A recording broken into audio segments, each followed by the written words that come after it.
In today's tutorial, let's learn how to do this very simple baby crochet blanket, and this is for beginners and beyond.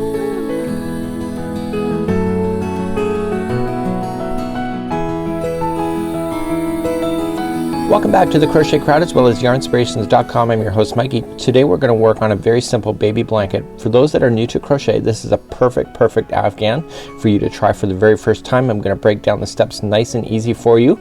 And for those that are experienced, this is a very easy project if you have a baby shower or something coming up when it comes to a little child. So without further ado, let me tell you a little bit more about the yarn and then we're going to get started.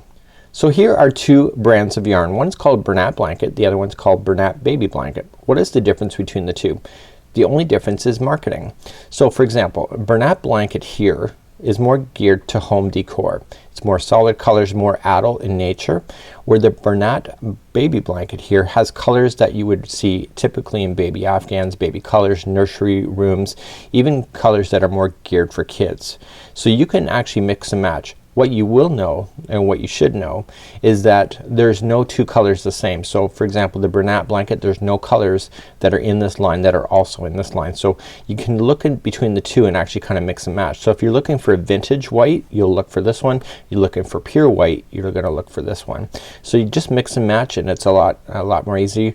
You can do anything that you want to with these particular tutorials that I'm about to teach you today, and it's just a lot of fun.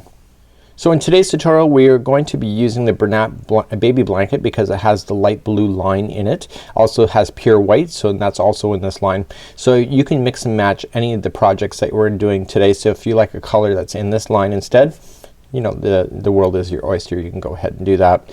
We're gonna be using a size N 10mm crochet hook today, and let's get started. So let's get started. You'll need a 10mm size N crochet hook today. This is a boy. It has a comfort grip on it. I really like this. If you're looking for hooks, comfort grips are the way to go. Let's start with our Bernat blanket yarn and create a slip knot. To create a slip knot, if you're new to crochet, you're gonna create like a pointing finger, and you're gonna take the yarn and wrap it around your finger twice, and you're gonna grip. Okay, so let me show that again. So take the yarn, wrap it around your finger twice, and grip. Now this is the back of your hand forward. Okay, back forward. You're gonna take the back one here, move it up over the forward but not over your finger completely, and take the new back one and come up and over. And we have the slower tutorials on how to do all these processes here on YouTube if you need that. So that's your slip knot. So let's just pull this a little bit tighter onto the hook. Now this whole pattern consists on multiples of 2, so you can do any size that you wish, and the pattern's asking you to do 74 chains, but you can do any size. Just make sure that if you change the size of your starting chain, you will change the amount of yarn that you will need. What that calculation is, I'm not really sure. So that's something that you're gonna have to play with if you're gonna mess with the size. So let's begin. Remember, the one on the hook never counts as one, and let's just if you're gonna do the pattern exactly, just chain 74, but if you're gonna alter, just chain in sets of 2. So 1 and 2 and 1 and 2, and keep that going. 1 and 2 and 1 and 2 and 1 and 2 and 1 and 2. So if you keep them in sets of 1 and 2, you'll never have any accidents because it'll line up perfectly each and every time. So let's go on with row number 1. So we want to go second chain from the hook, so just turn it. This is chain number 1 and this is chain number 2. Turn it around and get the back hump of the chain. Okay, so just turn around, get the back hump, and just insert in, and we're going to single crochet. You're gonna follow it by a chain 1, and then you're gonna come back to the chain, skip the next chain available, and go to the second one over and single crochet. And that's all we're gonna do for this whole line. Okay, single crochet, then you're going to chain 1, skip the next one, and go the second one over and another single crochet. So we're creating the gap spaces that we're going to need. Now you'll notice that there's a gap in the final pictures if you saw it online. This is what that gapping is right here. So chain 1 and then skip the next one, go to the second over. So if you got your 74, it's gonna take you a little bit of time to get there, but it's not a big deal. So chain 1, skip the next one, go to the second one over, skip the next one, and then you'll go into the very last one. So because you did it multiples of 2, you won't have any screw ups of not getting to that very last stitch properly. So what you're gonna have now is you're gonna have these gapping spaces, and let's move on to row number 2. So let's turn our work and continue on with row number 2. So row number 2, we're going to play within these gapping spaces that you have found here, and this is what causes it to make it look like it's interlocking with each other.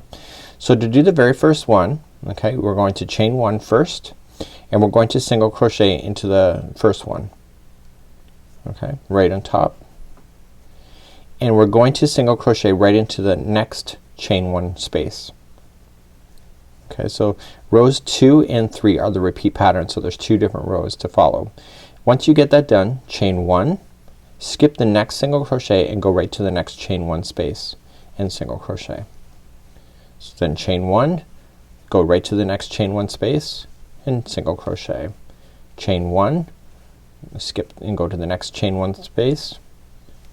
Okay, chain 1, okay, single crochet. This is the last one here before you hit the end, so single crochet into the last chain 1 space, and then you're going to single crochet into the final single crochet. So in row number 2, whenever you're repeating it, you're gonna have 2 stitches, single crochet, sitting side by side, and the rest of them will have a chain 1 space in between, and it'll make sense in row number 3. So let's turn our work and go to row number 3. So this is the second part, so rows 2 and 3 keep repeating for this whole thing. So you're going to chain 1 first and single crochet into the first single crochet. So you're always gonna do that. So what changes on this row here is that you have a next one is a single crochet, and here's your chain 1 space. So you're going to chain 1 first and then go into the next chain 1 space.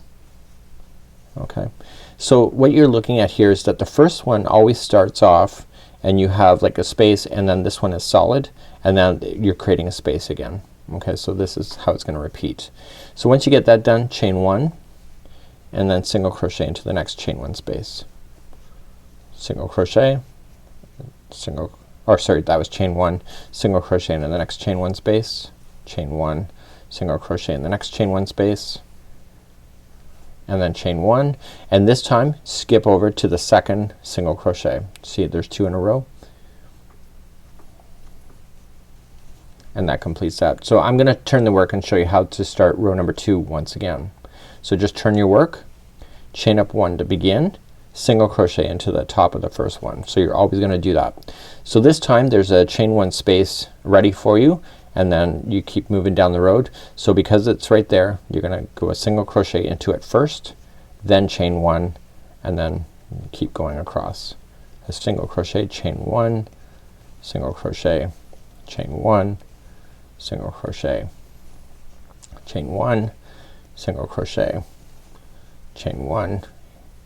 Okay, and this time I just made a mistake. So the very last one here is that you single crochet into the final chain 1 space and then single crochet into the final.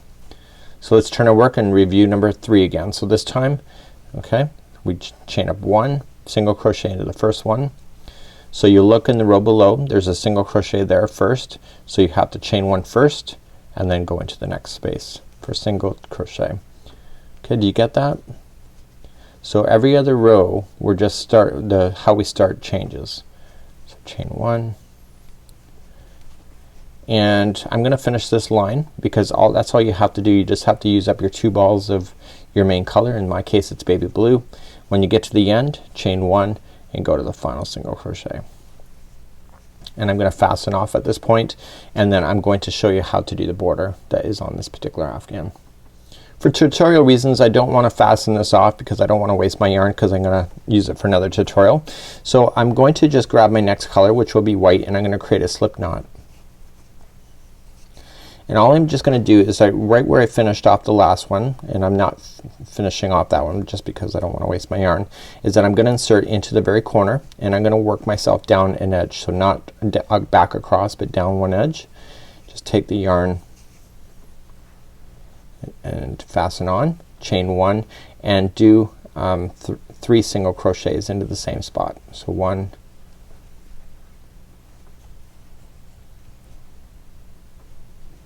2, and 3. So whenever you turn a corner, you always need to put 3 single crochets into the same corner. So because you've been doing single crochet, all you have to just do is just go down the edge and do 1 single crochet into the end of each one of the rows that you did, and it will work out perfectly each and every time. and it will go really quickly because you're using big fat yarn. So once you're down at the next corner, it's going to be 3 single crochets into that same spot. So the 3 allows it to make the 90-degree turn that you need for your afghans. So along the bottom here, what you have to do is that you're gonna go into a chain 1 space first, and then you're going to go into the bottom of that stitch there. Okay, you see what I'm saying by the bottom? So the next one's in a chain 1 space, and the next one's in the bottom. Okay, and you just keep doing that all the way around. So what are you gonna do in the corners? If you said 3 single crochets and then work yourself up the other side, and then your next corner 3 single crochets and work yourself back, that's all you need to do for this particular afghan. So it's just one time around and you'll have a perfect afghan each and every time. So that's how you do this simple baby blanket. It really is truly simple. Till next time, I'm Mikey on behalf of the Crochet Crowd as well as yarnspirations.com. I'll see you. Bye bye.